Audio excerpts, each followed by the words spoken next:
Belgium ভিসার প্রকারভেদ। বেলজিয়ামে কাজের জন্য প্রধানত 3 ধরনের ওয়ার্ক পারমিট রয়েছে।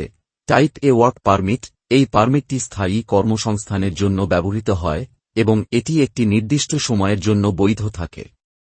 টাইপ বি ওয়ার্ক পারমিট, এটি বিশেষ কর্মের জন্য ব্যবহৃত হয় এবং এটি একটি নির্দিষ্ট নিয়োগকর্তার জন্য প্রযোজ্য। সিজি কন্টিনেন্টাল গ্রামস, আন্তর্জাতিক কর্মীদের জন্য বিশেষ পারমিট, যা মূলত সংস্থার আদেশে ব্যবহৃত হয়। অদক্ষ শ্রমিকদের জন্য সাধারণত টাইপ বি ওয়ার্ক পারমিট প্রযোজ্য হয়, যেখানে একটি নির্দিষ্ট নিয়োগকর্তার সাথে চুক্তির ভিত্তিতে কাজ করা হয়। কৃষি খাত, ফসল তোলা, জমি প্রস্তুত করা, পশুপালন ইত্যাদি কাজে নিয়োজিত হওয়া।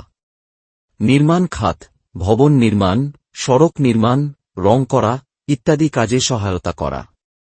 পরিষেবা খাত, হোটেল, রেস্টুরেন্ট, পরিষ্কার পরিচ্ছন্নতা, গৃহস্থালী সহায়তা ইত্যাদি কাজে নিয়োজিত হওয়া।